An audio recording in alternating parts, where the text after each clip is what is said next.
তুমি বাঁচাও তুমি মারো অবিরত ক্ষমা করো তুমি বাঁচাও তুমি মারো অবিরত ক্ষমা করো ধরারি যে জন তাকেই ধর তোমার মুঠো হয় সবই আল্লাহ সুবহানাল্লাহ ওয়ালহামদুলিল্লাহ লা ইলাহা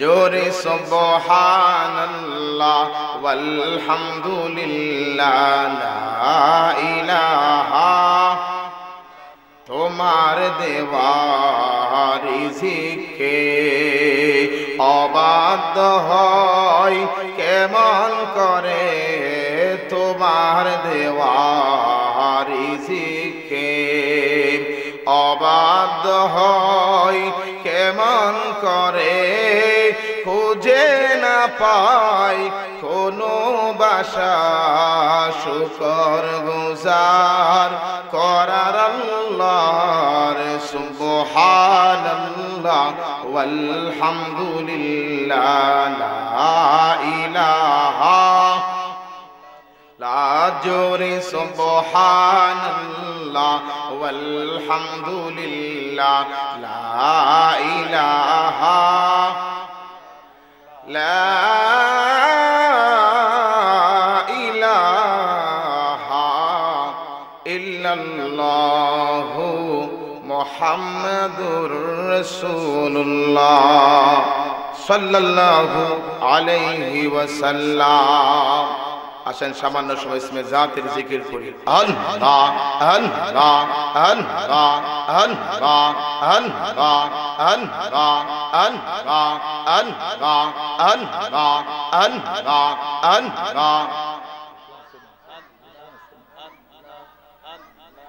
আল্লাহ আল্লাহ আল্লাহ আল্লাহ আল্লাহ আল্লাহ আল্লাহ Allah Allah Allah Allah Allah Allah Allah Allah Allah Allah Allah জবান খুলে Allah Allah Allah Allah Allah Allah Allah Allah Allah Allah Allah Allah আমার মায়ার নবী বিনে গো আপন বলতে কেহ নেই জগতে গে মারহাবা আল্লাহ আল্লাহ আল্লাহ আল্লাহ আল্লাহ আমার দয়াল নবী বিনে গো আপন বলতে কেহ নেই বনে গে মারহাবা আল্লাহ আল্লাহ আল্লাহ আল্লাহ আল্লাহ বেবে দেখি আমি সব বিদেশি বেবে দেখি আমি সব বিদেশি মিশে মায়ার জগতে আপন বলতে কেহ নেই জগতে গে মারহাবা আল্লাহ আল্লাহ আল্লাহ আল্লাহ আমার মায়ার নবী বিনে গয় আমার দয়াল নবী বিনে গো আপন বলতে কেহ নেই জগতে গে মারহাবা আল্লাহ আল্লাহ আল্লাহ আল্লাহ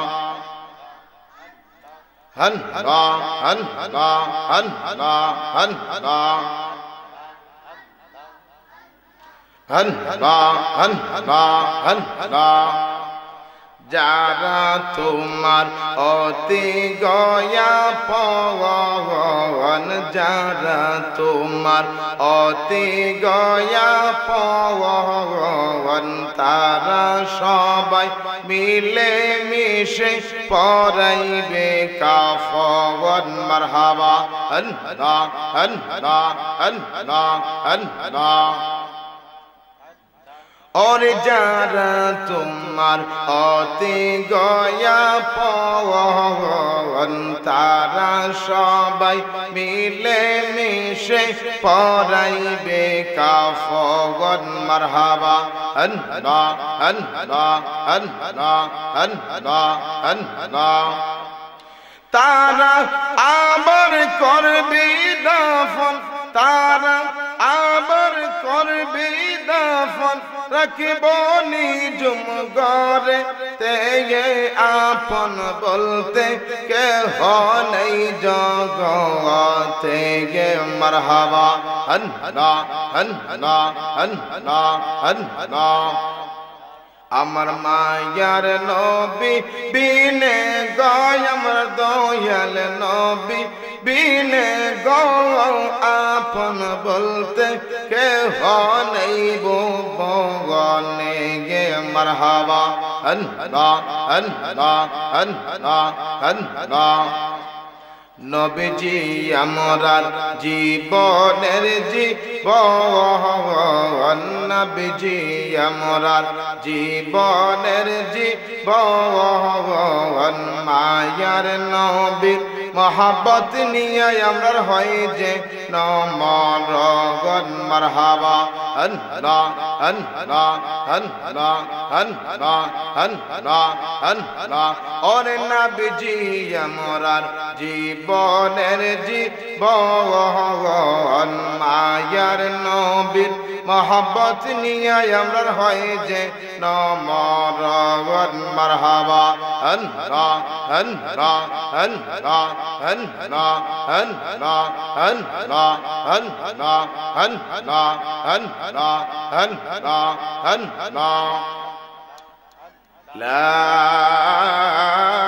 ইলাহা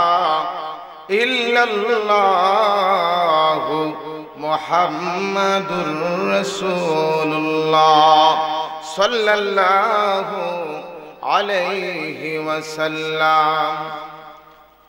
আয়োজিত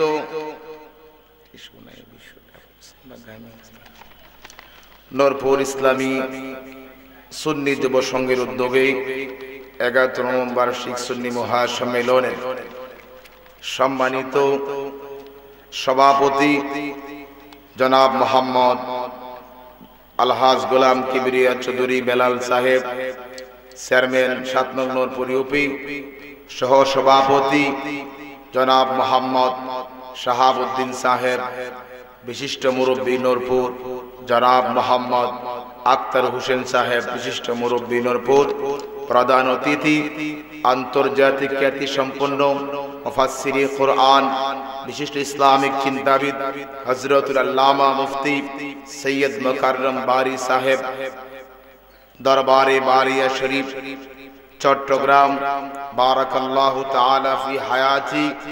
বিশেষ অতিথি সারা বাংলার সৃষ্টিকারী বক্তা, সুমধুর কণ্ঠের অধিকারী হযরত মাওলানা মুফতি মিজানুর রহমান আজিজি সাহেব, খাদেম গৌসিয়া মিরানিয়া জিজিয়া দরবার শরীফ দাত মন্ডল বিবারিয়া, বারাকাল্লাহু তাআলা ফি হায়াতি। প্রধান আকর্ষণ সারা বাংলার আলোড়ন সৃষ্টিকারী বক্তা হযরত মাওলানা পীরজাদা তাজুল ইসলাম বিপ্লবী সাহেব, খতিব নসরতপুর রেলগেট জামে মসজিদ, বারাকাল্লাহু তাআলা ফি হায়াতি। আলোচনা করেছেন আমার বন্ধুবর হযরত মাওলানা রাসেল আহমদ সাহেব, খতিব ও ইমাম নূরপুর লম্বাহাটি জামে মসজিদ, বারাকাল্লাহু তাআলা ফি হায়াতি। দিগার উলামায়ে কেরাম, মুরব্বিয়ানে নিজাম, পর্দানিশীন মা ও বোনেরা, সকলকে আমি আবারও আমার অন্তরের অন্তঃস্থল থেকে ইসলামিক সম্ভাষণ শান্তির বাণী সালাম বিনিময় করছি। আসসালামু আলাইকুম ওয়া রাহমাতুল্লাহি ওয়া বারাকাতুহু। প্রিয় নূরপুরবাসী, আপনারা আমরা সবাই চিনেন। আপনাদের মাঝে আমার জীবনের 10টি বছর কাটায় দিলাম ওয়াজ নসিহত। ওয়াজের বয়স 11 আর আমার বয়স আপনার মসজিদ 10 18। বেশি দিন হয় নাই, আমার বয়স আর ওয়াজের বয়স কাছাকাছি নিকটে। এজন্যে আপনারা সবাই আমার নিজের মানুষ মনে করি, এই মাহফিলটার নিজের মাহফিলই মনে করি। এজন্য আমি আহ্বান করব, আপনারা এখনো যারা বাড়ি ঘরে রয়ে গেছেন, বাড়ি ঘরের মায়া ছেড়ে দিয়ে জান্নাতের বাগানে চলে আসুন। আলহামদুলিল্লাহ, আমরা হবিগঞ্জের শ্রেষ্ঠ মাইকেরও আমরা ব্যবস্থা করেছি, সোমা মাইক। সবাই জানেন মাইকটা খুব ভালো, ইনশাআল্লাহ সার্ভিসটা ভালো দিচ্ছে। আশা করি শেষ পর্যন্ত আল্লাহ পাক এইভাবে রাখবে ইনশাআল্লাহ। এজন্য আপনারা এখনো যারা বাড়ি ঘরে দোকানপাটে রয়েছেন, দয়া করে মাশাআল্লাহ ঠিক আছে সাউন্ড, আপনারা প্যান্ডেলের ভিতরে চলে আসুন। আমি সামান্য সময় আপনাদের মাঝে কিছু কথা বলবো, যেগুলা আমার আপনার জীবনের সঙ্গে জড়িত। বডি, রুহু, নফস এগুলাকে নিয়ে আমাদের জীবন, ঠিক কিনা? রুহু না থাকলে বডির দাম আছে না? এই বডিরে কেউ জিগাইব? রুহু না থাকলে আমার নাম কাউসার আহমদ থাকবো? আমার নামের আগে টাইটেল যুগাইব মরহুম, ঠিক কিনা? এজন্যে এই রুহু বড় এক দামি জিনিস, ঠিক কিনা? এই রুহু যতদিন আছে ততদিন আমার আপনার সম্মান মর্যাদা মানুষের কাছে মূল্য আছে, ঠিক কিনা? এজন্য রুহু দিয়েছেন আল্লাহ, বডি বানাইছেন ফেরেশতার মাধ্যমে, কিন্তু চেহারাটা আল্লাহ পাক নিজের কুদরতে হাত মোবারক দিয়ে বানাইছেন। কোন সুবহানাল্লাহ। এজন্য আমাদেরকে আল্লাহ পাক বড় মায়া মহব্বত করে বানাইছেন। আল্লাহ পাক আমাদেরকে পৃথিবীতে পাঠাইছেন, এজন্য আমরা আল্লাহর গোলাম, আল্লাহ আমাদের খালিক। এজন্য খালিক মালিক হলো আল্লাহ, আমরা হলাম আল্লাহর গোলাম। গোলামের কাজ হলো মালিকের গোলামি করা, ঠিক কিনা? গোলামি যদি না করি, পারিশ্রমিক আশা করতে পারি? আজকে তো আমরা গোলামি না করে পারিশ্রমিক চাই। এজন্য কিছু কথা আমার আপনার জীবনের যেগুলো বেশি প্রয়োজন, এমন কথাই একজন নবীর জীবনী থেকে শুরু করব। আল্লাহ পাক যেন হযরত ইদ্রিস আলাইহিস সালামের জীবনী থেকে কিছু কথা আমরা শুনবো। আল্লাহ পাক যেন কোরআন এবং হাদিস দিয়ে আমাকে কিছু কথা বলার, আপনাদেরকে কান খুলে অন্তরের কান লাগায় শোনার তৌফিক দিয়ে আমরা সকলে পড়ি আমিন। আল্লাহ রাব্বুল আলামিন আল্লাহর কোরআনে আমাদেরকে কিছু দায়িত্ব দিয়েছে। এই দায়িত্বগুলা মুসলমানের পালন করা অতীব জরুরি। আমাদের দায়িত্ব, আমাদের নবী হলেন সর্বশ্রেষ্ঠ নবী, সর্বশেষ নবী, প্রথম এবং শেষ আমার নবী। সবার আগে সৃষ্টি, সবার শেষে দুনিয়া আগমন।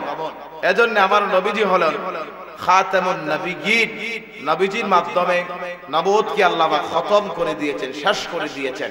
এই দায়িত্ব বর্তমানে নবীদের দায়িত্ব পালন করে উলামায়ে কেরাম, ঠিক কি?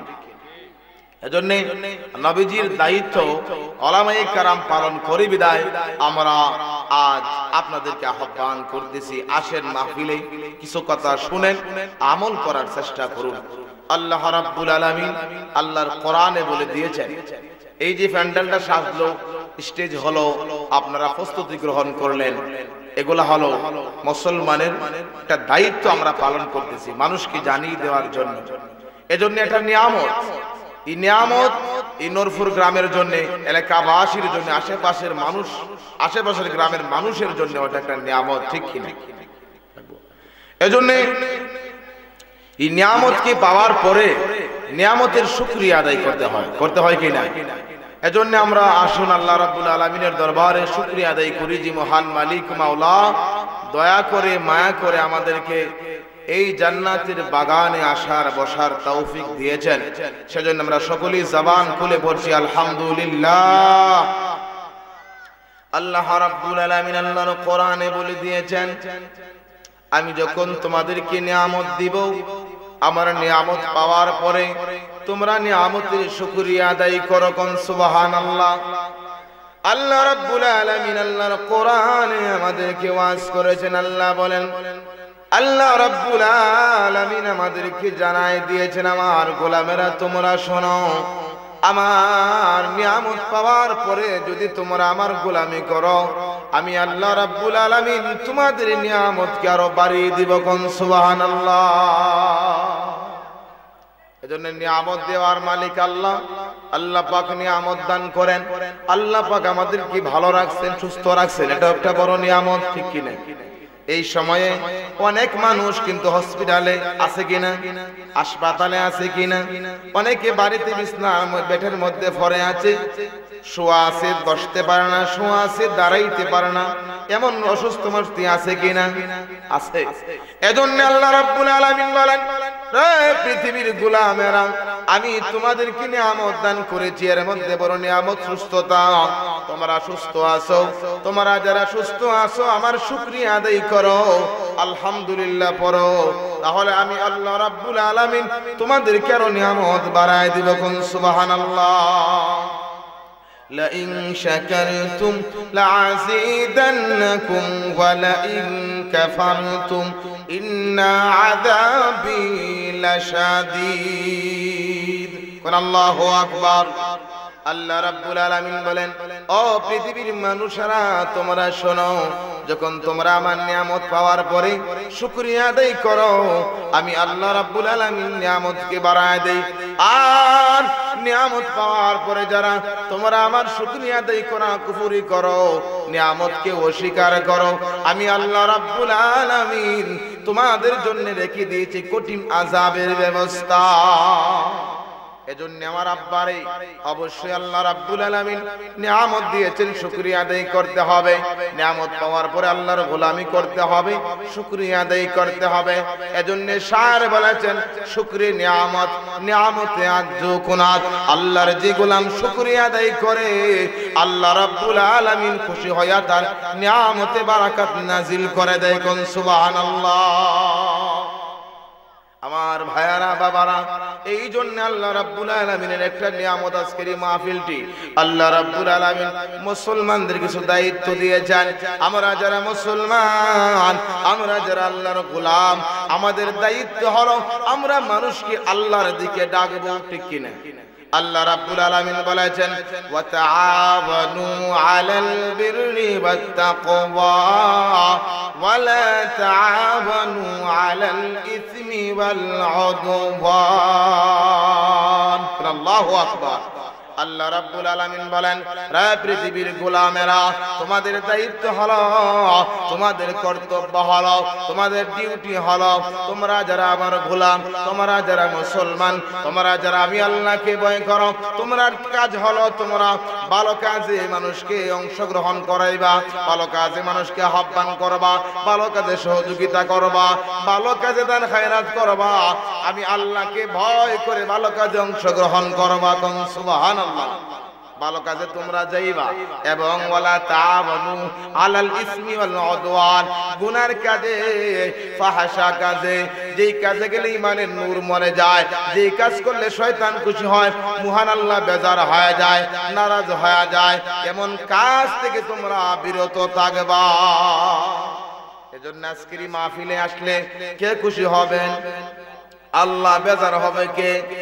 শয়তান। কোন শয়তানরে খুশি করতে চান না, বেজার করতে চান। এজন্য শয়তানকে বেজার করতে হলে, শয়তানকে দূর করতে হলে, আল্লাহর রেজামন্দি হাসিল করতে হলে আল্লাহর দাসত্ব করতে হবে, আল্লাহর গোলামি করতে হবে, আর বেশি বেশি ভালো ভালো কাজে অংশগ্রহণ নিতে হবে, কোন ঠিক কিনা? আসেন আমার বাবারা, ভাইয়েরা, আমি বলেছিলাম আজকে আপনাদের সামনে একজন নবীর জীবনী থেকে কথা বলবো, যেই নবীজির জীবনী আল্লাহ রাব্বুল আলামিন আল্লাহর কোরআনে নিজে আমার নবীকে বলেছেন, বন্ধু, ও আমার দোস্ত, আমার হাবিব, এই কিতাবে আপনি আমার বন্ধু ইদ্রিসকে স্মরণ করুন, কোন মারহাবা। স্বয়ং নবীজিকে আল্লাহ পাক বলছেন, বন্ধু আমার দোস্ত, আপনি এই কিতাবে ইদ্রিসকে স্মরণ করুন। আল্লাহ রাব্বুল আলামিন কোরআনে জানাই দিচ্ছেন, ওয়াযকুর ফিল কিতাবি ইদ্রিস ইন্নাহু কানা সিদ্দীকান নাবিয়্যা। আল্লাহ রাব্বুল আলামিন বলেন, ও আমার দোস্ত, আমার হাবিব, আপনি স্মরণ করুন এই কিতাব ইদ্রিসের কথা। ইন্নাহু কানা সিদ্দীকান নাবিয়্যা, আমি আমার বন্ধু ইদ্রিসের সম্মান মর্যাদা বাড়িয়ে দিয়েছিলাম। কোন মারহাবা। কোরআনে আল্লাহ পাক বললেন, নিশ্চয়ই আমার বন্ধু ইদ্রিস হলো একজন সত্য নবী। ওয়া রাফা'নাহু মাকানান আলিয়্যা, আমি আমার বন্ধু ইদ্রিসের সম্মান মর্যাদা বাড়িয়ে দিয়েছি। কোন মারহাবা। ইদ্রিস নবী, ইদ্রিস আলাইহিস সালাম আল্লাহর একজন পয়গম্বর ছিলেন। কি ছিলেন? আল্লাহর একজন পয়গম্বর ছিলেন, যিনার সম্মান মর্যাদা আল্লাহ পাক অত্যন্ত ভারী দিয়েছিলেন। ইদ্রিস আলাইহিস সালামের জীবনীতে দেখলাম, ওনার জীবনীতে তারিখে হুকামার মধ্যে আল্লামা জালালউদ্দিন কুতুবী রাহমাতুল্লাহি আলাইহি লেখেন, রে পৃথিবীর মানুষেরা, ইদ্রিস আলাইহিস সালাম এমন একজন নবী ছিলেন, তিনি যা ভবিষ্যৎবাণী করতেন তাই হতো। কোন মারহাবা। এবং ইদ্রিস নবী, ওনার জীবনীতে আসছে, উনি বেশি বেশি সিয়াম সাধনা করতেন। কি করতেন? সিয়াম সাধনা করতেন। ইদ্রিস নবী রোজা রাখে, আল্লাহ রাব্বুল আলামিন জান্নাত থেকে উনার নাস্তার ব্যবস্থা করে। কোন মারহাবা। জান্নাতি খাবার ইদ্রিস নবীর ইফতারের সময় কে পাঠায়? আল্লাহ পাক পাঠায় দেন। এই দিনের বেলা রোজা, দিনের বেলা রোজা, রাত্রি বেলা খাবার ভক্ষণ করেন ইদ্রিস আলাইহিস সালাম। এমন করে ইদ্রিস নবীর দিন যাচ্ছে, মানুষকে আল্লাহর দিকে আহ্বান করতেছেন। আসমানি জগতের ফেরেশতারা, নূরের ফেরেশতারা ইদ্রিস আলাইহিস সালামের এই অবস্থা দেখে ইদ্রিস নবীর প্রেমে পড়ে গেছে, ইদ্রিস নবীকে ভালোবাসা ফেলাইছে। কোন মারহাবা। ইদ্রিস নবীরে যখন ফেরেশতারা ভালোবাসছে, একদিন ইদ্রিস আলাইহিস সালামকে ভালোবাসা মহব্বতের আদান প্রদান করার জন্য আল্লাহর কাছে ফেরেশতারা দরখাস্ত করে। এর মধ্যে একজনের নাম স্পষ্ট উল্লেখ করা আছে, তিনি হলেন মালাকুল মউত আজরাইল আলাইহিস সালাম।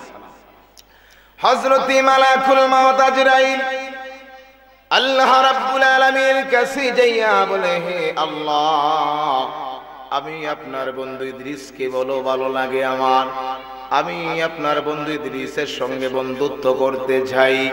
মাওলা, যদি আপনি রাজি হন, আমাকে অনুমতি দেন, তাহলে আমি আপনার বন্ধু ইদ্রিসের কাছে আমার ভালোবাসার আবদার নিয়ে যাব। কোন মারহাবা। আপনার বন্ধু ইদ্রিসের সঙ্গে আমি বন্ধুত্ব করতে চাই, যদি আপনি আমাকে অনুমতি দেন। আল্লাহ রাব্বুল আলামিন দেখে বলে, রে আজরাইল, যদি আমার বন্ধু ইদ্রিস রাজি হয়, আমার কোনো বাধা নাই, যাও যাও, তুমি আমার বন্ধু ইদ্রিসের সঙ্গে বন্ধুত্ব করো। কোন মারহাবা। ইদ্রিস আলাইহিস সালাম সিয়াম সাধনা অবস্থায় দিনে আছেন। আজরাইল আলাইহিস সালাম মহান রব্বে করিমের কাছ থেকে অনুমতি নিলেন। এবার আজরাইল আলাইহিস সালাম দুনিয়ায় আসতেন। ইদ্রিস নবীর সামনে আজরাইল এমন একটা সময় আসলেন, আসরের নামাজের বাদ মাগরিবের আগ মুহূর্তে। ইদ্রিস আলাইহিস সালাম আল্লাহর নামের তাসবিহ পড়ে, আল্লাহর নামের জিকির করে। কোন মারহাবা। ইদ্রিস নবী আল্লাহর জিকির করতেছে, সুবহানাল্লাহ, আলহামদুলিল্লাহ, আল্লাহু আকবার, আল্লাহকে স্মরণ করতেছে ইদ্রিস নবী। এমন সময়ে হযরতে মালাকুল মউত আজরাইল আলাইহিস সালাম একটা যুবকের লেবাস লাগায়া, যুবকের সুরত ধরিয়া ইদ্রিস নবীর সামনে এসে সালাম দিয়েছে। কোন মারহাবা। যুবকের লেবাস, যুবকের সুরত কে ধারণ করছে? ফেরেশতা। কে করছে? ফেরেশতা মালাকুল মউত। এবার এখানে অনেক কথা আছে রে বন্ধু। অনেক মানুষ তো নবীরে আমাদের মতো লেবাসে বাশারি হওয়ার কারণে সাধারণ মানুষ বলতে চায়, তাহলে ইদ্রিস নবীর সামনে দে মালাকুল মউত আজরাইল মানুষের সুরত ধরল, যুবকের সুরত ধরিয়া ইদ্রিস নবীর সামনে আসলো। এই জন্য কি ফেরেশতা মালাকুল মউত মানুষ হয়ে গেছে? নি মানুষ হয়ে গেছে। না রে দোস্ত না, মানুষের লেবাস লাগাইলে মানুষ হয় না, মানুষের কাপড় পরিধান করলে মানুষ হয় না। আমার নবী মানুষ দেখতে সুরতে নমুনায় মানুষ, আমার নবী দেখতে আমাদের মতেন ছিল জিসিমের দিক দিয়া। আল্লাহর নবী হাকিকতে ছিলেন নূর। কোন মারহাবা। আমার নবী ছিলেন নূরের নবী। ইদ্রিস আলাইহিস সালামের কাছে ওই ফেরেশতা মালাকুল মউত আজরাইল আলাইহিস সালাম চলে আসলেন, আসিয়া বললেন, সালাম দিলেন। সালাম দেওয়ার পরে ইদ্রিস নবী সুন্দর করে সালামের উত্তর দিয়া স্বাগত জানাইলেন মেহমান মনে করে। মেহমান আসলে বসতে দেওয়ার প্রয়োজন আছে কিনা? আসেনি? মেহমান আসলে বসতে দেওয়ার প্রয়োজন আছে। মেহমানকে সুন্দর করে বসাইলেন। কিছুক্ষণের মধ্যে আল্লাহ রাব্বুল আলামিন জান্নাত থেকে ফুতুর নাস্তা আপনার ইফতার পাঠায়া দিলেন। কোন মারহাবা। জান্নাত থেকে নাস্তা চলে আসলো। জান্নাত থেকে যখন নাস্তা আসলো, ইদ্রিস নবীর সামনে নাস্তা দেয়া হলো। এবার ইদ্রিস আলাইহিস সালাম বলেছিলাম আব্বার একটু গভীর মনোযোগ দেন। নবীদের জীবনীতে আমাদের জন্য অনেক শিক্ষা আছে। আসেনি? অনেক শিক্ষা আমার আপনার জীবনে আছে। ইদ্রিস নবী ওই আজরাইল আলাইহিস সালামকে যুবক মনে করে তিনি বসাইলেন। জান্নাত থেকে জান্নাতি খাবার আসলো। জান্নাতি খাবার আসার পরে ইদ্রিস নবী কিছু খাবার নিলেন, আর কিছু খাবার মেহমানের সামনে দিলেন। মেহমান আসলে খাবার দেওয়ার প্রয়োজন আসেনি? ও আমার আব্বারা, আপনারা তো রুজি করেন, মেহমান আসলে তো খাবার পাক করতে হয়। আমার আম্মা, আমার বাবিরা, আমার চাচি আম্মারা, কিন্তু আমার চাচি আম্মাদের কিছু মানুষের নেচার এমন হয়ে গেছে, এক জাতীয় মেহমান আসলে আমার মা কলিজা পর্যন্ত খুলে খাওয়াইতে যায়, আর এক জাতীয় মেহমান আসলে আমার মার পাক করতে কষ্ট হয়, গাল ফুলে যায়। আসেনি? না গো মানা, এক জাতীয় মেহমান আসলে আপনি খাবার খাওয়ান আনন্দের সাথে, আরেক জাতীয় মেহমান আসলে আপনি পাক করতে কষ্ট হয়। আমার বাবা বাজার করে, আমার বড় ভাই বাজার কোনে দেয়, ভাবি তুমি পাক করতে বিরক্ত হও কেনে? তোমার আত্মীয় স্বজন আসলে তো ঠিকই তুমি পাক করো, যা পারা যায় দ্রুত করার চেষ্টা করো। আমার আব্বার বোন, আমার ফুফু আসলে আপনি এত কষ্ট লাগে কেন? এমন নেচার যাদের আছে, এমন অভ্যাস যাদের আছে, মা গো মা সাবধান গো মা। কারণ হলো আল্লাহ রাব্বুল আলামিন যখন কারো প্রতি খুশি হয় তখন তার বাড়িতে মেহমান পাঠায়, আর মেহমান আপনার রিজিক খাওয়ার জন্য আসে না। আল্লাহর দেয়া রিজিক আপনার ঘরে তার যত আছে সে তাই খেতে আসবে, বেশি খেতে পারবে না। ঠিক কিনা?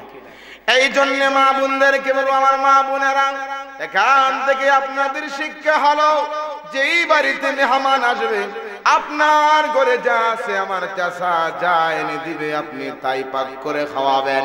মনের মধ্যে কষ্ট নিবেন না, মনের মধ্যে দুঃখ নিবেন না, এগুলা না নিয়া গোমা সুন্দর করে ফাঁক করে খাওয়াইবা। যদি এমন আনন্দ নিয়া ফাঁক করে খাওয়াইতে পারো, আর সেরে মালিক খুশি হয়ে যাবে। আমার নবী বলেছেন, আইয়ুন নাসি মাইয়ানফাউন নাস, মানুষ মানুষের জন্য, মানুষ যখন মানুষের সেবা করে, মানুষ যখন মানুষকে সম্মান করে, আরশের মালিক খুশি হয়ে যায়। কোন সুবহানাল্লাহ। ইদ্রিস আলাইহিস সালাম কিছু খাবার মেহমানের প্লেটে দিলেন, কিছু নিজে নিলেন। ইফতারের যখন সময় হলো, ইদ্রিস নবী বিসমিল্লাহ বলিয়া ইফতার শুরু করলেন। কোন মারহাবা। ইদ্রিস নবী ইফতার করলেন। একটু গভীর মনোযোগ দিয়ে বুঝবেন আব্বারে, কিন্তু মেহমান ইফতার ইদ্রিস নবী করলেন। ইদ্রিস নবী ইফতার করে তাকায় দেখে মেহমানকে যে খাবার দিয়েছিলেন সব খাবার অবশিষ্ট রয়ে গেছে, মেহমান কিছুই ভক্ষণ করে নাই। ইদ্রিস নবী কিছুই বুঝলেন না, কিছু জিজ্ঞাসাও করলেন না।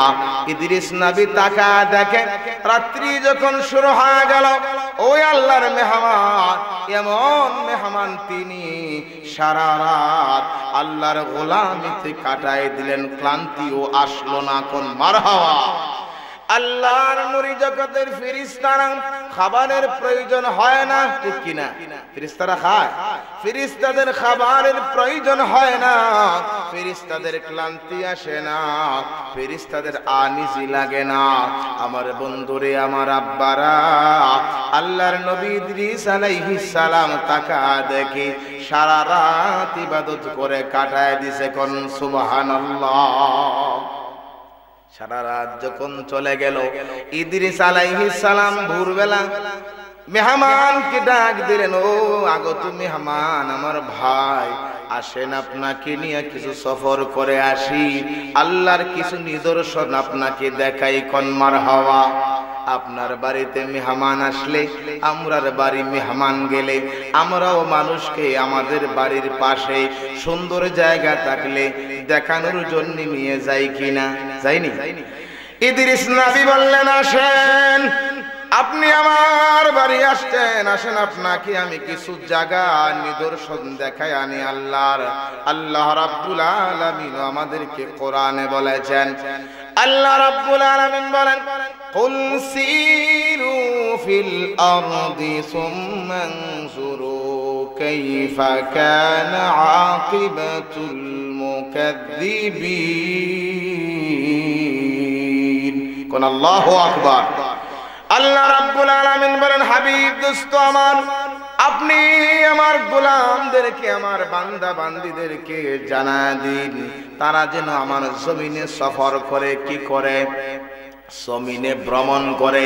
এই জমিনে ভ্রমণ করলে সুম্মানজুরু কাইফা কানা আকিবাতুল মুকাদ্দিবিন, যারা আমাকে অস্বীকার করেছে, আমার নিদর্শন কি মিথ্যা বলেছে, কেমন করে আমি তাদেরকে ধ্বংস করে দিয়েছি।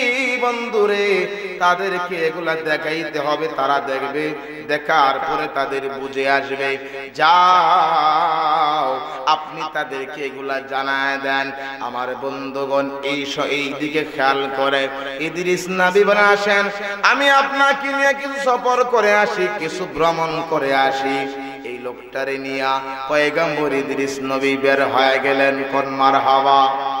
বের হয়ে যখন গেলেন, কিছু জায়গা অতিক্রম করার পরে ইদ্রিস নবী তাকায় দেখে, ইদ্রিস নবী তাকায় দেখে বিশাল বড় এক মাঠের ফসলের কাছে তারা উপস্থিত হয়ে গেছে। এইবার ওই যে সাথে ছিল মেহমান ডাক দিয়া কয়, আল্লাহর পয়গম্বর ইদ্রিস আলাইহিস সালাম, আসেন, আমরা এই ফল ক্ষেত হতে এই ফসল থেকে কিছু ফসল ভক্ষণ করি, কিছু ফল তুলে আনিয়া দুইজনে ভক্ষণ করি। নাউজুবিল্লাহ। কি বলে? আসেন, এই মাঠ থেকে কিছু ফসল এনে আমরা দুইজনে মিলে ভক্ষণ করি। ইদ্রিস আলাইহিস সালাম এই কথা শুনে আজিব হয়ে গেলেন, আশ্চর্য হয়ে গেলেন। আশ্চর্য হয়ে বললেন, আপনি তো বাড়ি আশ্চর্য মানুষ, রাত্রি বেলা জান্নাতি খাবার আপনি ভক্ষণ করলেন না, আর দিনের বেলা আপনি অন্যের জমি থেকে ফসল তুলে ভক্ষণ করতে চান, ফল ভক্ষণ করতে চান। আল্লাহ রাব্বুল আলামিন অন্যের মাল জিজ্ঞাসা না করে খাওয়া আমাদের জন্য হারাম করে দিয়েছেন, ঠিক কিনা? অন্যের মাল কি জিজ্ঞাসা না করে খাওয়া হালাল না হারাম? কিছু মানুষ তো হালাল মনে করে। আল্লাহ রাব্বুল আলামিন কোরআনে বলেছেন, ইয়া আইয়ুহান নাসু কুলু মিম্মা ফিল আরদি হালালান তাইয়্যিবা। আল্লাহু আকবার।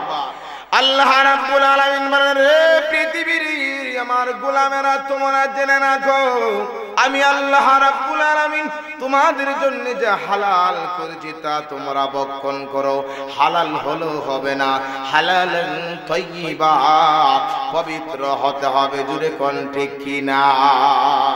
ইদ্রিস নবী বললেন, না গো দোস্ত, না, আমরা তা ভক্ষণ করতে পারি না। অন্যের মাল ভক্ষণ করা আমাদের জন্য হারাম করে দিয়েছেন আল্লাহ। এই কথা বলার পরে ফেরেশতা মালাকুল মউত যুবকের সুরত ধরে আছে, ডাক দিয়া কয়, না গো না, আমরা তা ভক্ষণ করতে পারবো না। এই কথা যখন বলে দিল, না পারবো না, এই ফেরেশতা মালাকুল মউত হা বলে নাই, না বলে নাই, সামনের দিকে অগ্রসর হচ্ছে। জোরে কোন মারহাবা। সামনের দিকে অগ্রসর হচ্ছে। অনেক জায়গা অতিক্রম করার পরে বিশাল একটা বিশাল মাঠের মধ্যে উপস্থিত হইলেন। বিশাল মাঠের মধ্যে যখন উপস্থিত হয়ে গেলেন, ওই মাঠের মধ্যে উপস্থিত হওয়ার পরে মালাকুল মউত আজরাইল আলাইহিস সালাম তাকায় দেখে অনেক ছাগলগুলা ছড়ানো আছে। অনেক ছাগল দেখার পরে ফেরেশতা মালাকুল মউত ডাক দিয়া কয়, ও দোস্ত, আসেন আমরা এই মাঠ থেকে একটা ছাগল ধরে এনে জবে করে সুন্দর করে আমরা ভক্ষণ করি। দুইজনে তৃপ্তি সহকারে ভক্ষণ করা যাবে। ইদ্রিস নবী আরো আজীব হয়ে গেলেন, কিরে দোস্ত, কে তুমি? কেমন মানুষ তুমি গো? রাত্রি বেলা হালাল খানা খেতে চাও না, দিনের বেলা অন্যের জমিন থেকে ভক্ষণ করতে চাও। এই ছাগল কার আমরা তো জানি না, না বলে অন্যের ছাগল জবে করে খাওয়া আমাদের জন্য হারাম করে দিয়েছেন আল্লাহ। ঠিক কিনা? সবার জন্য হারাম। আমার বন্ধুগণ, এই কথা যখন ইদ্রিস নবী বলেছেন, এই কথা বলার পরে এই লোকটা কোনো কথা আর বলে না। এই 3 দিন চলে গেল। এমন করে 3 দিন ওনার সঙ্গে সফর করা হলো। তৃতীয় দিনে ইদ্রিস নবী আল্লাহর নামের কসম দিয়া জিজ্ঞাসা করেন, আপনাকে আমি আল্লাহর নামের কসম দিয়ে জিজ্ঞাসা করি, আপনার পরিচয়টা আমাকে বলুন। আপনাকে আমার সন্দেহ হচ্ছে, আপনি বড় আজীব মানুষ, আমাকে আপনার পরিচয়টা খোলাসা করে দিন। কোন মারহাবা। আল্লাহর নামের কসম দিলে আর মিথ্যা কথা বলা যাবে? আর তো মিথ্যা কথা বলার সুযোগ নাই। ফেরেশতারা তো মিথ্যা কথা বলে না, আমরা তো মিথ্যা একটা দাঁড়ায় বলি আর একটা বৈশা বলি। ঠিক কিনা? আমাদের জীবনটার সঙ্গে মিথ্যা একবারে একজাস্ট হয়ে গেছে। আমার বাবারে বন্ধুরে, ইদ্রিস নবী যখন আল্লাহর নামের কসম দিয়েছেন, মালাকুল মউত আজরাইল আলাইহিস সালাম যুবকের সুরত ধরে আসে, আর তো কিছু বলতে পারে না। সঙ্গে সঙ্গে ডাক দিয়া কয়, হে আল্লাহর পয়গম্বর ইদ্রিস, ও আল্লাহর নবী ইদ্রিস আলাইহিস সালাম, আমি আসলে কোনো মানুষ নহি। কি কয়? আমি আসলে কোনো মানুষ নহে। তাহলে কে আপনি? আমি হলাম মালাকুল মউত। যখন বলেছে আমি মালাকুল মউত আজরাইল, এই কথা বলার সঙ্গে সঙ্গে গো ইদ্রিস নবীর ভিতরে সিফা মারেছে। ইদ্রিস নবী ডাক দিয়া কয়, মালাকুল মউত, আমার কাছে তুমি কেন আসছো? তাহলে কি আমার সময় শেষ হয়ে গেছে নাকি? মালাকুল মউত কয়, না না, আপনার সময় এখনো শেষ হয় নাই। আমি আসছি আপনার সঙ্গে বন্ধুত্ব করার জন্য। কোন সুবহানাল্লাহ। ইদ্রিস নবী কয়, না না, আমি যার তার সঙ্গে বন্ধুত্ব করি না। যদি আমি বন্ধুত্ব করি না, তবে আমার কিছু শর্ত আছে। যদি আপনি শর্ত পূরণ করতে পারেন, আমি আপনার সঙ্গে বন্ধুত্ব করতে রাজি আছি। কোন মারহাবা। কারণ আমার বন্ধুত্ব আর ভালোবাসার সম্পর্ক শুধু এই দুনিয়া না, বন্ধুত্ব আর ভালোবাসার সম্পর্ক হলো আখিরাত, পরকাল পর্যন্ত।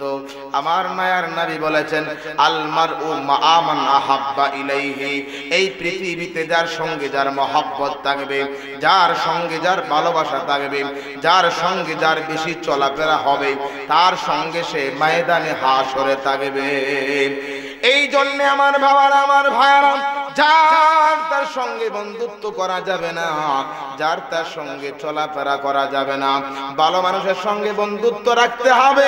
হাজী সাহেবের সঙ্গে বন্ধুত্ব রাখবেন, মসজিদের ইমামের সঙ্গে মিল রাখবেন, মাদ্রাসার হুজুরদের সঙ্গে মিল রাখবেন, তালবে ইলম ছাত্রদের সঙ্গে মিল রাখবেন, ভালোবাসা দিয়ে যাবেন।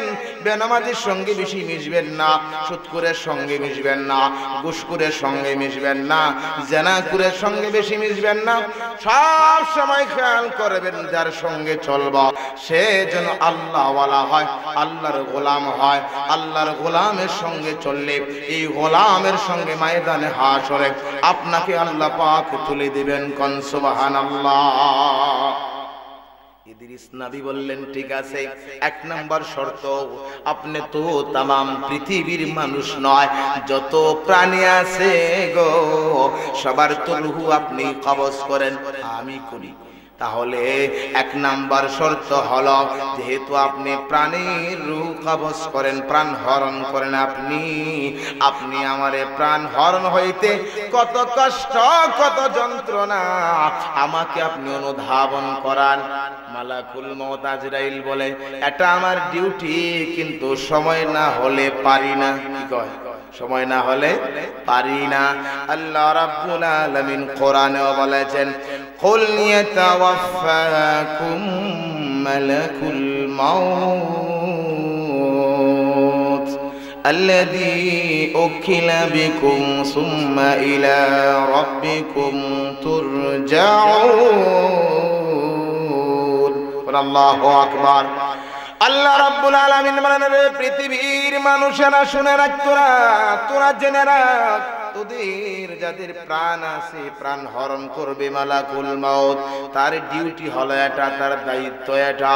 আল্লাহর নবী ইদ্রিস নবী যখন বললেন, আপনি আমাকে মৃত্যুর যন্ত্রণা অনুধাবন করান, ইদ্রিস নবীরে মালাকুল মউত ফেরেশতা আজরাইল বলে, ও আল্লাহর নবী ইদ্রিস, আমার দায়িত্ব, তবে সময় না হলে তো আমি পারি না।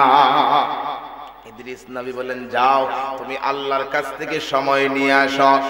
ইদ্রিস নবী রব্বে করিমের দরবারে ডাক দিয়া বলে, প্রভু, ও আমার মাওলা, আমার খালিক আল্লাহ, আসছিলাম আপনার বন্ধুর সঙ্গে বন্ধুত্ব করার জন্য, সম্পর্ক স্থাপন করার জন্য। শর্ত জড়িয়ে দিয়েছে গো আল্লাহ, আরে নাকি আমি মৃত্যুর যন্ত্রণা কত কষ্ট, মৃত্যুর যন্ত্রণা যত সাকারাত যে কষ্ট, এই সাকারাত যেন তারা আমি অনুধাবন করাই। আল্লাহ রাব্বুল আলামিন বলেন, যাও আমার বন্ধু ইদ্রিসের রূহ কবজ করার হুকুম, পারমিশন দিয়ে দিলাম। কোন মারহাবা। অনুমতি পাইলেন। হযরতে মালাকুল মউত আজরাইল বলেন, আপনি প্রস্তুত হয়ে যান। এবার তিনি প্রস্তুত হয়ে গেলেন। মালাকুল মউত আজরাইল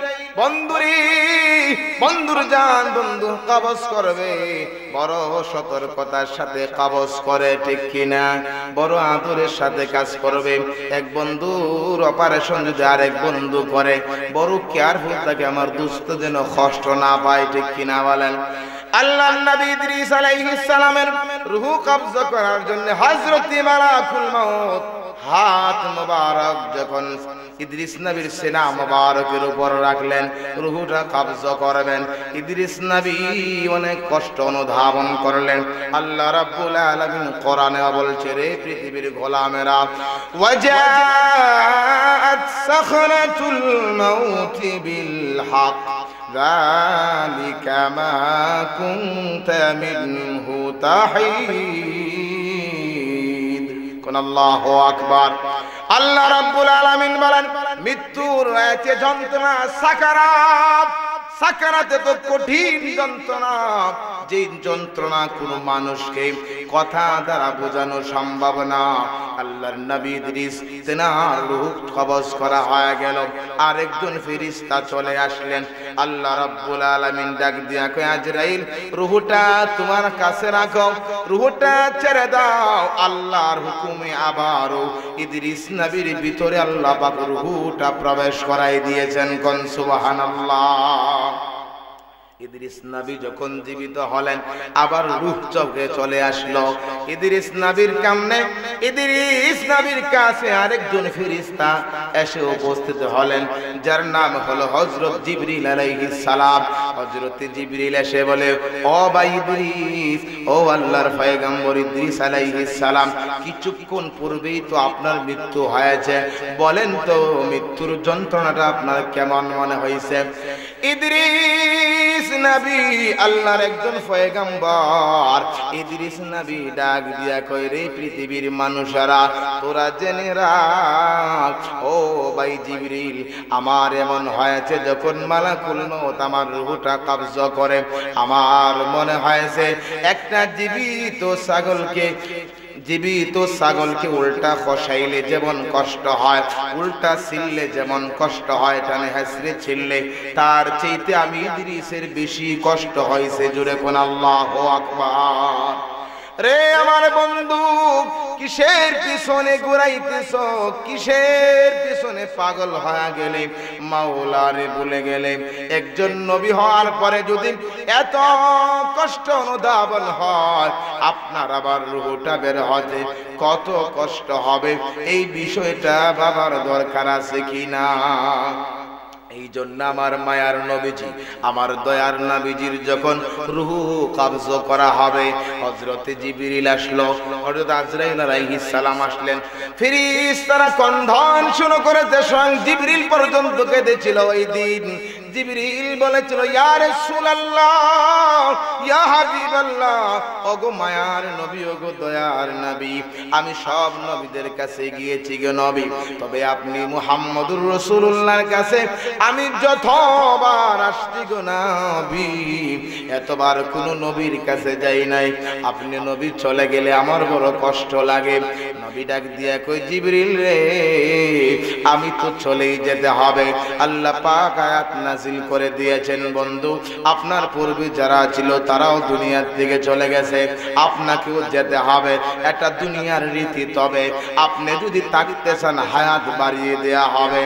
আল্লাহ রাব্বুল আলামিন যখন এই অফার দিয়েছেন, থাকতে চাইলে হায়াত বাড়িয়ে দেয়া হবে। আল্লাহর নবী বলেন, না, আমি থাকতে চাই না, তবে গো আল্লাহ, আমার উম্মতের একটা ফয়সালা চাই। আমি যদি দুনিয়ার থেকে চলে যাই, আমার উম্মতকে কে দেখে রাখবে? আল্লাহ রাব্বুল আলামিন সেই দিন আমার নবীকে ওয়াদা দিয়েছেন, বন্ধু আমার হাবিব, আপনার উম্মতরা যত ভুল করবে, যত অপরাধ করবে, যদি আমাকে রহমান জানিয়া, আমাকে গফফার জানিয়া, আমাকে সত্তার জানিয়া, আমাকে রহিম রহমান জানিয়া যদি আস্তাগফিরুল্লাহ পড়তে পারে, তাওবা করতে পারে, আমি আল্লাহ রাব্বুল আলামিন তোমার উম্মতের গুনাহরে মাফ করে দিব। কোন সুবহানাল্লাহ। এই জন্য আমার আব্বারে নবীজির কাছে যখন মালাকুল মউত চলে আসলো, নবীজির সিনা মোবারকে হাত দিল, নবীজি অনেক কষ্ট পাইলেন। ডাক দিয়া বলেন, রে আজরাইল, তুমি কি আমার দেশের উপরে, আমার সিনার উপরে তুমি কি উহুদ পাহাড়টা তুলে ধরছো নাকি? হযরত জিবরিল বলে, ইয়া রাসূলুল্লাহ, ইয়া হাবিবাল্লাহ, মায়ার নবী গো, ওগো দয়ার নবী, আপনার পূর্বে যত নবী রাসূলের রূহ কবজ করেছি, এত সতর্কতার সাথে আমি কারো রূহ কবজ করি নাই। আল্লাহ পাক আমাকে জানাই দিয়েছে, রে আজরাইল, দুনিয়ার সিস্টেমের কারণে আমার বন্ধুর রূহটা কবজ করো, তবে আমার বন্ধু যেন কষ্ট না পায়। আমার নবী বলেন, যদি আসানের সহিত রূহ কবজ করতে এত কষ্ট হয় রে আজরাইল, না জানি আমার উম্মতের গুনাহগারের রূহ কবজ করতে কত কষ্ট হয়। না না, আমাকে হাসানের সহিত রূহ কবজ করতে হবে না, আমার উম্মতের সমস্ত কষ্ট তুমি আমাকে দিয়ে দাও, আমার উম্মতকে কষ্ট দিও না। ওই নবীকে উম্মত বলে গেছে, জুড়ে হন ঠিক কিনা? যেই নবী ইন্তেকালের সময় উম্মত বলে নাই, সব সময় উম্মতের চিন্তা করেছে, উম্মতের নিয়ে চিন্তা করেছে, উম্মতের কেমনে উম্মতকে জান্নাতে নেওয়া যায়। ওই দিকে খেয়াল করেছে, এই উম্মত বর্তমান নবীকে বলে গেছে। এই জন্য আমার বন্ধুরা, আমার বাবারা, মৃত্যুর রয়েছে সাকারাত, মৃত্যুর রয়েছে যন্ত্রণা। এই জন্য অবশ্যই আপনাকে আমাকে আমার নবী বলেছেন, আমার উম্মত শোনো, যদি তোমরা মৃত্যুর যন্ত্রণা থেকে বাঁচতে যাও, তোমরা প্রত্যেক ফরজ নামাজের পরে তোমরা আয়াতুল কুরসি তেলাওয়াত করো। কোন সুবহানাল্লাহ। রে আমার উম্মত শুনে রাখ, যদি তোমরা আয়াতুল কুরসি এই আয়াতে কারিমাটা তোমরা আমল করতে পারো, তেলাওয়াত করতে পারো, তোমরা ওই দিকে মৃত্যুবরণ করবে, অপর দিকে তোমরা জান্নাতের বিছানায় ঘুমিয়ে থাকবে। কোন মারহাবা। এই জন্য আমার বাবারা, বন্ধুরা, আমাদের আমল করার দরকার আছে কিনা? এই জন্য মালাকুল মাউত যখন তার রূহ ফিরত দেয়া হলো, জিবরিল আলাইহিস সালাম যখন জিগাইলেন পয়গম্বর ইদ্রিস আলাইহিস সালাম, কেমন কষ্ট হয়েছে আপনার? ইদ্রিস নবী কই, ভাই জিবরাইল, আমার এমন কষ্ট হয়েছে, আমার মনে হয়েছে একটা জীবিত ছাগলকে উল্টা খসাইলে যেমন কষ্ট হয়, ছাগলটি যেমন ছটফট করতে থাকে, তার চাইতে বেশি কষ্ট আমার হয়েছে। এবার ইদ্রিস আলাইহিস সালাম এই উত্তর দেওয়ার পরে ইদ্রিস নবী ডাক দিয়া কয়, রে রে আজরাইল, আমি তোমার কাছে আরেকটা আবদার করতে চাই, আমি তোমার কাছে আরেকটা জিনিস দেখতে চাই। কি দেখতে চাও? আমি দেখতে চাই এই দুনিয়ায় যারা পাপিষ্ট হবে, যারা গুনাহগার হবে, মুজরিম যারা হবে, জাহান্নামে যাদেরকে রাখবে, ওই জাহান্নামটা কেমন, আমি জাহান্নামটা দেখতে চাই। আল্লাহ রাব্বুল আলামিন কোরআনে বলে দিয়েছেন, যারা দুনিয়ায় নাফরমানি করবে, আল্লাহকে চিনবে না, আল্লাহর নবীর অনুসরণ করবে না, আল্লাহ রাব্বুল আলামিন তাদের জন্য রেখে দিয়েছেন জাহান্নাম। কি রাখছেন? জাহান্নাম। আল্লাহর কোরআনে আল্লাহ বলেছেন, ইন্নাহু মান ইয়াতি রাব্বাহু মুজরিমান ফাইন্না লাহু জাহান্নাম লা ইয়ামুতু ফিহা ওয়ালা ইয়াহইয়া। বন্ধুরে, কষ্টের বিষয় এটা। আল্লাহ রাব্বুল আলামিন বলেন, দুনিয়ায় যারা নাফরমানি করবে, মুজরিম পাপিষ্ট যারা হবে, তাদের জন্য যে জাহান্নাম রেখে দিলাম, ওই জাহান্নামটা এমন হবে, এই জাহান্নামে যারা যাবে, জাহান্নামে যারা জ্বলবে, লা ইয়ামুতু ফিহা ওয়ালা ইয়াহইয়া, তারা মরবেও না, বাঁচবেও না। এই জন্য আব্বারে, দুনিয়ায় কষ্ট হলে, বড় ধরনের আঘাত প্রাপ্ত হলে মানুষ মারা যায়, কিন্তু পরকালে আর মরণ নাই, ঠিক কিনা? এই জন্য হাদিসে বুখারীতে নবী বলেছেন, আল্লাহ রাব্বুল আলামিন মৃত্যু ফেরেশতা, যে মৃত্যু, যে আপনার যে মরণ, এই মরণটাকে আল্লাহ রাব্বুল আলামিন নিজে জবে করে দিবেন। কেমনে জবে করবে? জান্নাতীরা যখন জান্নাতে যাবে, জাহান্নামীরা যখন জাহান্নামে চলে যাবে, আল্লাহ রাব্বুল আলামিন ওই মরণকে একটা দুম্বার আকৃতিতে মধ্যখানে আনবেন, আর ডাক দিবেন, হে জান্নাতীরা এদিকে লক্ষ্য করো, হে জাহান্নামীরা ওই দিকে তাকাও। জান্নাত জাহান্নামীরা যখন এক জায়গায় হবে, আল্লাহ রাব্বুল আলামিন হুকুম করে দিবেন, এই জান্নাত জাহান্নামীরা তাকা দেখো। আল্লাহ হুকুম করে দিবেন, এই ছাগলটাকে, দুম্বাটাকে জবে করে দাও। জবে করে দেয়া হবে, আর বলা হবে, মৃত্যুকে আজ জবে করে দিলাম, আর কেউ মরবে না। মরণ শেষ হয়ে গেল। এই খবর শোনার পরে জান্নাতের আনন্দে লাফাইতে থাকবে, আর মরতে হবে না। জাহান্নামীরা দুঃখের সাগরে ভাসবে, এই জেলখানা থেকে আর বের হতে মনে হয় পারবো না। এজন্য আমার আব্বারা, আমার ভাইয়েরা, আমরা অবশ্যই আল্লাহ পাকের গোলামি করার দরকার আছে না? আল্লাহ পাক যেন আমাদের এই প্রোগ্রামকে, সুন্নি মহাসম্মেলনকে কবুল করেন, আমরা সকলে করি আমিন। যেই কথা বলেছি আমি নিজে সহ আপনাদের সকলকে আমল করার তৌফিক দান।